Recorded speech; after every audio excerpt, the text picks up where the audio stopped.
Well, we have a special guest today for the Patient No Longer podcast. This is a returning guest who is in person with me today, and that is the Jennifer Barron. Jennifer, hello. Hello. It is great to have you here. You were our first ever, this is for the historians out there for Patient No Longer podcast, you were our first ever in-person guest in 2021. Still very much in the thick of COVID. We'll try to talk about COVID as little as possible today, but we were living it then. And you're in person again today. You are also, by the way, NRC Health's first ever Chief Experience Officer. I want to ask you about that title. Okay. But before that, you bring over 30 years of experience in the healthcare industry. You're dedicated to designing better experiences for patients, families, and clinicians.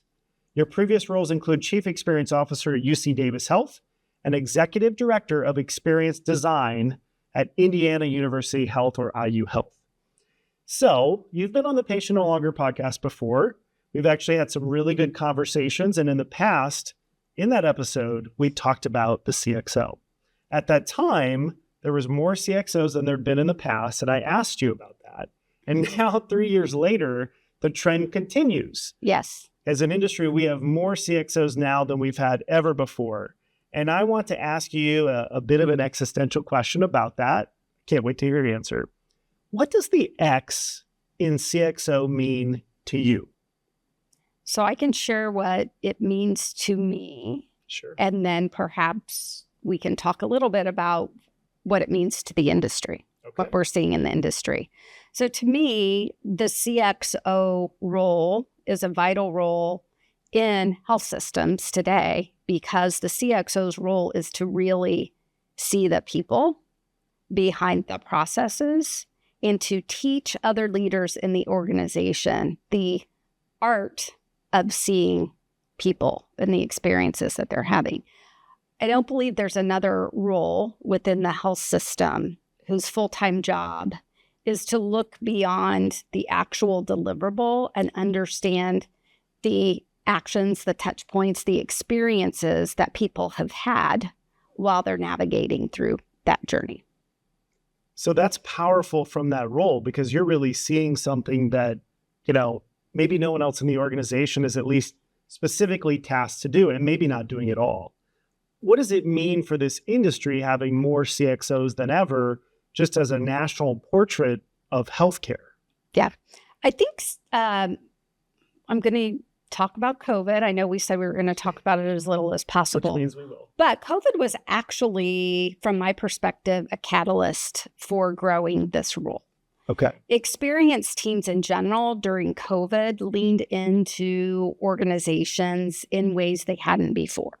Prior to COVID, a lot of experienced teams and even CXOs were really focused fairly holistically on patient experiences, a little more narrow in scope. And as COVID kind of rolled along, we realized as an industry that it was really all hands on deck to take care of our care teams. So myself, a lot of my peers at the time, we were having lots of conversations about getting more involved in understanding and helping to drive better care team experiences along with patient experiences. In addition, CXOs were pulled into more operational conversations than we ever had prior to COVID. So the role, I think, really took off in some new directions.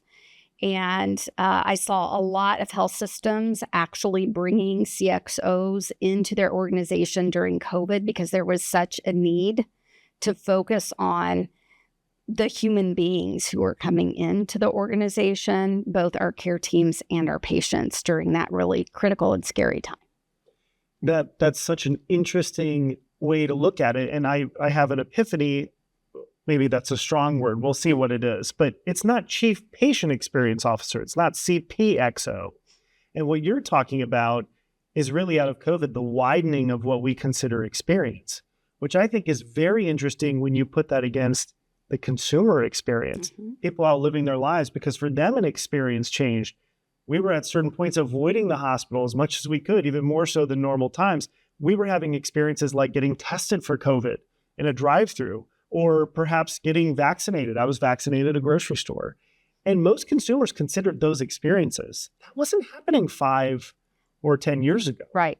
I think at progressive organizations, it was the experienced teams in the CXO role in those more forward-thinking organizations were touching the consumer experience. But you're right. What COVID did was to really turn up the volume on the fact that as human beings, all day long, we're having experiences. That's what it means to be alive. That's who we are as humans. And when organizations aren't necessarily focused on intentionally cultivating the right experiences for people, it can be challenging. And so having that catalyst of a pandemic, hyper focus on the human experience in healthcare during that time was just a really, I believe, an important moment and period of time to continue to establish this role and the need for health systems to have this role. And you could trace it back to that period of time. What you're saying about the human experience, of course, is completely germane to NRC Health's approach of human understanding. Mm-hmm. You also mentioned the organization, so I want to dig in on that because now we're broader than the CXO. And with all these new CXOs who are really new to the C-suite table, I am curious about a certain relationship, and that's between the CEO and the CXO. And I'll term it to you in this way. What does the ideal CEO-CXO relationship look like? Mm-hmm. The ideal relationship is really one of pilot and copilot. The CEO has to obviously be driving the organization in a certain way in order for a CXO to be truly effective in their role. So establishing accountability across the organization to ensure that the CXO and the experienced team has the right tools at their fingertips in order to practice the work that we practice in the experience work. And really a CEO that is also diving into the feedback data, that's really understanding of where the organization sits today and looking at data as a predictor for where the organization needs to go in the future so that, that every health system can stay ahead of the change curve. Cultures are changing very quickly right now. And so that's really important for the CXO and the CEO to be partners in understanding how and designing those experiences together. And partners makes so much sense. And I think especially with a new role at so many organizations or frankly, a role that's only been around for a few years, we're experiencing the same thing at NRC Health with you joining. And one of the things you'll talk about on stage is now, near, and next. And I think about that when I think about the use of data in organizations and the way you outlaid it as, you're focused on the now and what the numbers are. And that feedback's coming in. And when it's CAHPS feedback, it's not immediate, right? It's been out there for a bit. Mm-hmm. And you're also focused on the future and strategic planning and the things that keep CEOs up at night. When you think about now and next from a CXO perspective, what is something that is really in front of the CXO now that they're having to deal with right now? And how will that change in the near term? What's a change that you see maybe coming down the pike for CXOs in the next 12 to 18 months? My goodness, 12 to 18 months. That's pretty near term. Now, I think CXOs have been focused pretty largely on driving the teams kind of back to basics. We've talked about it here at NRC Health. What that means, though, is the basics of rounding, of teaching teams how to spend time in relationship with patients, of helping to redesign processes so that care team members do have time to build relationships with the people that they serve.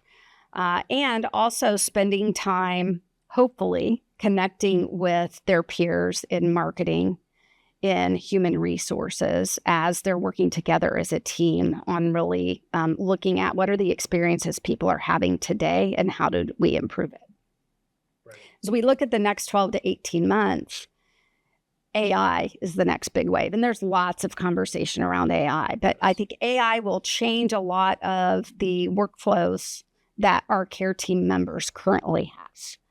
Hopefully, it will offload some of the more task-driven items that folks are required to do during the course of their day.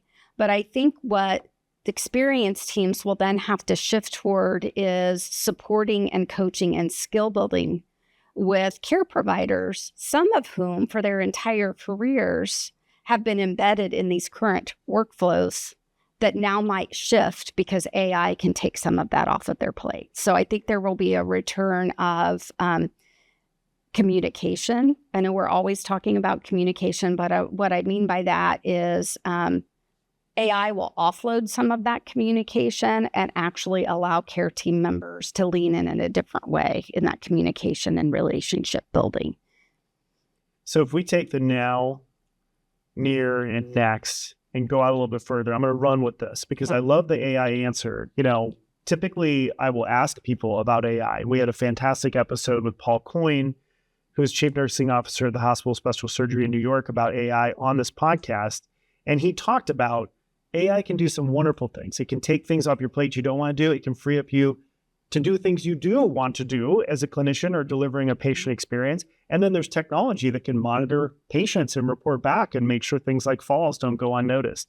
So I love that idea of we are engulfed in AI the next 12 to 18 months. So now I'm going to have you push out even further in the next 2, 3, 5 years coming down the pike. Let's say this might be an assumption about healthcare. Let's say we figure out in some ways the role of AI and we settle that. For a chief experience officer, what would be the next big task? Yeah. The next thing that's sort of on my plate 2 years from now or beyond? First of all, I don't think we will figure out AI in that period of time because I think AI will continue to evolve like everything else does, right? And we just don't know what truly is ahead of us in that regard.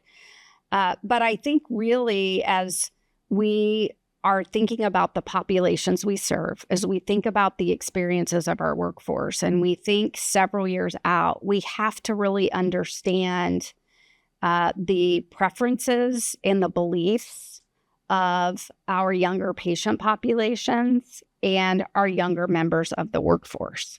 Because I think those folks who are now just aging into the workforce and aging into consuming healthcare are coming with very different ideas about how the world works based on how they've grown up. They've grown up with technology. They're digital natives. Information is at their fingertips the minute that they want it. That is going to, in and of itself, transform the way we have to think about delivering experiences to the people that we serve. That is so true. And I want to ask you more or share more about generational differences, because I know at NRC Health, we're very interested in that coming out of COVID. And it feels like we're able to kind of focus more on, instead of the people just coming in and during a crisis, what about the people out there in the community that need us now or will need us in 5 years? Mm-hmm. But that has me thinking about another phrase that I've heard you use, and that is experience everywhere. So you've coined this phrase in the context of healthcare. What does experience everywhere mean? Mm-hmm. Experience everywhere, to me, means creating a connected, holistic experience for your health system. Historically, we have put the emphasis on the wrong word. We've talked about employee experience, patient experience, consumer experience. The reality is we're all playing all of those roles in our lives. Not everyone in our community or not every patient we serve is an employee, but many of our employees are patients, and most live in the communities we serve. So if those experiences are not threaded through and connected in the right way, we come across as insincere, or we come across as disconnected, disjointed, and confusing. And that's why I mentioned earlier the importance of the CXO, the Chief Human Resources Officer, the Chief Marketing Officer, all of those roles coming together and working together to really create connected experiences. If you're at a community event and you see your health system, that should tell you something about that health system. If you are searching for care, you should have an experience as a consumer that's consistent with what you see out in your community. Once you make a decision to become a patient, that should be consistent with the consumer experience you had and what you see as you're out in your community. And if you happen to work there and you're assuming all of those roles, you also have to have a consistent experience as an employee to really believe that that organization is what the organization says it is. That's the essence of really delivering on your brand promise. Very well said. I've not really thought about it quite like that. I mean, when you talk about the emphasis being placed on the wrong part, I mean, patient experience, patient is the modifier, or market experience, it's the modifier, customer experience, CX, it's the modifier. And we do tend to take those groups and put them into, we almost build the silos in a way, even in how we think about it, let alone how we handle those things operationally. So I'm curious because you're also talking about going out in the community. If you're at a wellness event or out in the community experiencing something that's not healthcare delivery, and you see that health system, that's a good sign. And I agree. I think what we know for years and years is that consumers want us to come to them versus that one-way street of, I have to go to you to become a patient and I don't know how to navigate that. And it's a long, lonely road. So if we think about us going out to them and spreading that experience, truly achieving experience everywhere, is it vastly different across those generations? So you talked about generations. So do we have to have an ability to reach those who are seniors in the community different from those who are Gen Zers? Yeah. Or is there similarities to it? I mean, I'm super curious because I think some organizations do try to stratify and maybe they succeed, maybe they fail. And I think others don't try at all and feel it's more of a holistic, our brand promise appeals to everyone. Where do you come out on that? Yeah. So I think if we are all putting the emphasis on the word experience, right, it makes us a little more curious. Gee, what experiences is this particular patient population having with us? And we begin to unpack the data in different ways. So when I look at, for example, generational data, when we look even at our own NRC Health data, we can see differences in the different age generations when we break it down by age demographic. And that might be a more comfortable way for people to think about it because I think we've gotten pretty good at breaking our data into different demographic groups to understand what insights we can have. So if we think about the generational influences as nothing more than breaking it down by age as a demographic group, we can start to see a divergence almost exactly when we get to in between the Gen X and millennial groups. Oftentimes we can see that Gen X start to kind of part ways with those in the silent generation and the boomer generation. But then when we get to millennials, the gap kind of grows larger and then Gen Z is larger still. Okay. One data point that comes to mind is even in the response rates that we get from our traditional surveys. We are not even getting feedback at the same rate when you break it down by age demographic. Boomers and the silent generation have a response rate of around 36% each. When we get to Gen X, it's around 21%. When we get to millennials, it drops to 12%. And when we get to Gen Z, it drops to 9.6%. So we're barely even getting a 10% response rate from this younger generation who I think will become a big disruptive force in our industry as they continue to age into healthcare. So first of all, I have to note, especially for listeners who won't see this, I know you're passionate about this because you cited all those statistics with no notes. There are no notes here. So you've been thinking about this a lot. So I'm going to throw out, it feels like a trope sometimes because as I've gone into generational, consumer behavior and patient behavior, people will sometimes just completely blanket statement the young by saying, well, they don't experience healthcare. They're young, they're healthy, they're out running around, as if they'll never need a hospital or doctor or any form of healthcare, which we know is not true. But is there truth in that in terms of generational differences, that younger folks just aren't in need of healthcare and so they're not thinking or acting in the same way as someone who's 65? I think the truth in that is that they're not consuming it as frequently. Okay. And that's been the truth for as long as any of us have been alive, right? I have 2 young adult children in my life who are starting to navigate healthcare on their own without me in the driver's seat. And I have 2 80-something parents who are consuming healthcare like it's a full-time job because of their age. And so, yeah, there is a difference in how much they consume healthcare. But what I also see, and what a lot of the research in this space starts to point out, is also a different belief about what healthcare is and the level of autonomy that people want to have. And what we can see is that younger generations in general are more focused on wellness and prevention and want partners in wellness and prevention.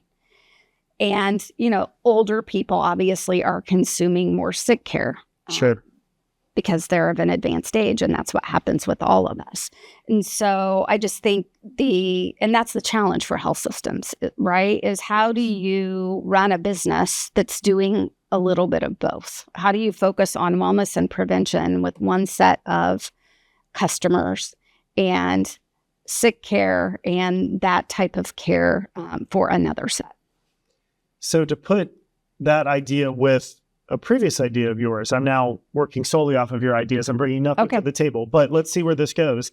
To me, the X that you so eloquently said, patient experience, that's a modifier, but it's about the X, or employee experience about the X, because there's so many shared common traits between the X's. So a young person's X, their view of experience might well be not a doctor in the room or not in a hospital tower and dealing with the parking deck. It's me going down the street to urgent care or filling a script remotely that gets sent to me by Amazon. Yes. Is that also a way to extrapolate the X into different generations and what they see the experience to be? I think it absolutely is. Yes, it is. And I think what is interesting is you can almost see this clear divide when you look at who is a digital native. So we start with the millennial group, generational group, is the first group of digital natives. Gen Z is kind of taking it to the next level. What's really interesting, though, is that Gen X, in a lot of the research, is considered to be the original healthcare consumer. I'm Gen X, so I'll say we. We were the first generation to have access to the internet when we started to consume healthcare. Right. So we were the first to have more information at our fingertips to be able to research before we went to see physicians. And we are also the generation that has a preference for multi-channel healthcare. Something that didn't exist for the boomers. Correct. They really didn't. Or the silent generation, my parents. And there's still a natural embedded preference for in-person healthcare with some of our older generations, because that's how it's always been. With Gen X, we're a little bit divided because we've kind of lived in this divided world. Still prefer in-person, but also very comfortable with digital because, we've kind of lived in that space. And then with millennials and Gen Z, what we're seeing is, hey, the more virtual, the better. I listened to a speaker at HMPS. It's a conference that we go to a lot. It's marketing and strategy focused. Dean Browell was his name. And his topic was great. You would really appreciate this. It was, don't you forget about Gen X. A play, of course, on Breakfast Club, which is kind of a quintessential Gen X movie. Love it. Right. You can envision it and you can think about it. And it is true because sometimes Gen X really gets squeezed out when we're talking about the boomers who are all retiring, qualifying for Medicare, going to need more health care. And then I'll claim it, my generation, the millennials who've, we've made a lot of noise and we've entered the workforce and we're the most populous generation. You have Gen X in between those. Mm-hmm. And to your own point, you've even got full generational, across an array of 4 generations because you've got friends who are Gen X and boomers. You've got aging parents. Older than that, you have you have Gen Z children and their friends who are going to need advice. Is Gen X sort of a bridge generation? Absolutely. So Gen X, I think we get the rap for being the forgotten generation. Yes. In some ways, perhaps we are, but a lot of the research is showing that we're actually a bridge generation.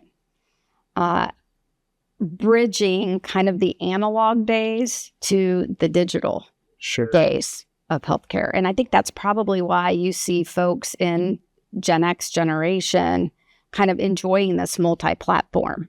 If I have time to go see the doctor, I will. It's my preference. But if I don't, I'm perfectly comfortable sitting at home at my kitchen table having a virtual visit if it's appropriate.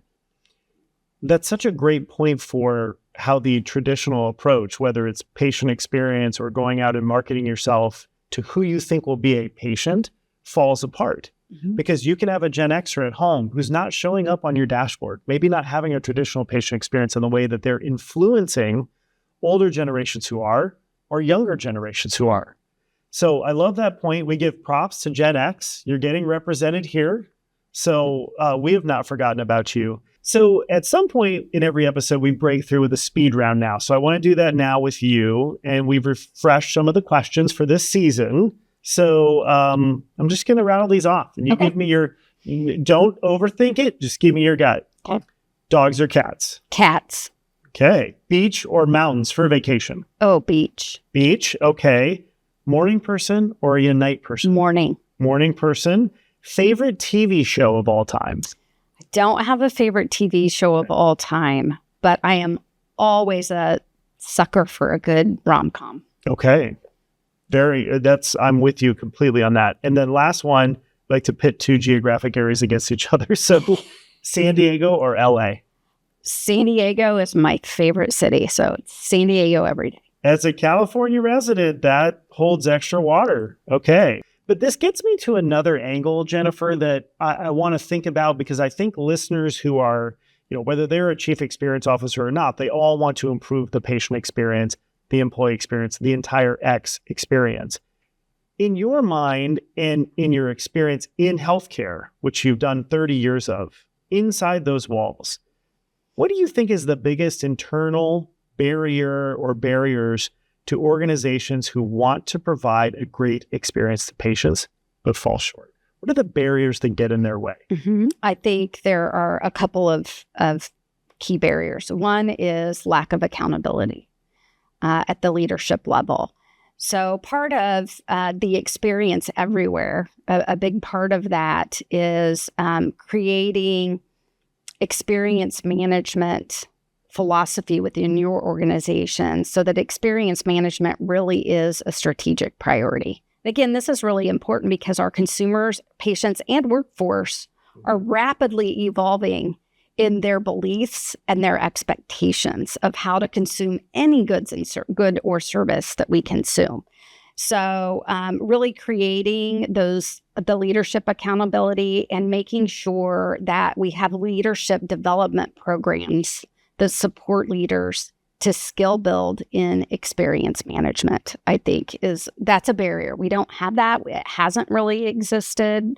There might be leadership development programs in place at some health systems, but not necessarily focused on how do you look at the experiences of both your team that you manage and of the patients that you serve, understand those experiences and work to optimize the experience for both groups of folks. And cross over into what is normally, there's a boundary there because there's times where with the Governance Institute, which is part of NRC Health, the Governance Institute deals with boards and CEOs, and you can get sucked into succession planning, and you can get pulled into the bylaws and pulled into the regulatory things that are always dogging our industry, and they're really important, but you're not thinking about managing the experience. And then you have patient experience folks who they're drowning in data. And they're thinking, if I just build the perfect dashboard, is that experience management? And what I'm hearing from you is it's not. There's something else in there that is not experience. It's managing the experience in a thoughtful, intentional way. Exactly. So this gets me to a line of thinking, and I want your advice on this too. Your first appearance on this podcast, we asked you a particular angle of the day one question that we ask every guest to end. And we asked you to give day one advice if you walk into an elevator with one other person and they're a brand new CXO. That was 3 years ago. So I'm going to ask it to you a little bit different way since you're back on. Okay. You get into an elevator with someone who's a CXO today. who hasn't lived through COVID in that role, who is trying right now in 2024 and beyond to be the best CXO they would be, do you still give them the same advice that you gave them before, which I'll let you recap if you like, or does that advice change at all? Yeah, I think from my recollection, the advice is still good. And that was to remember it's a marathon. Yes. It's not a race. It's a lot of work. There's a lot of work to be done. And, don't get frustrated if it doesn't go as quickly as you want it to. I would add to it, however, and the addition to that advice would be don't go in and fix everyone's problems, but rather teach everyone how to fix the problems in their areas in a human-centered way. Fit. Because I think as an industry, if we continue to call in a team to fix a problem when it exists, and we don't spend our time teaching people how to see through a different lens, through the experience lens, we're only going to be making incremental change. And what we need is transformational change. And that's going to require everyone to begin to see through this experience lens. And wouldn't it be wonderful to just take that bold approach and cast aside incremental change, which just doesn't sound good at all? I think everyone would love it. Everyone would love it. Very well said. Very well said. Good advice. One thing everyone. down. One thing down. Good to go. Thank you, everyone, for listening.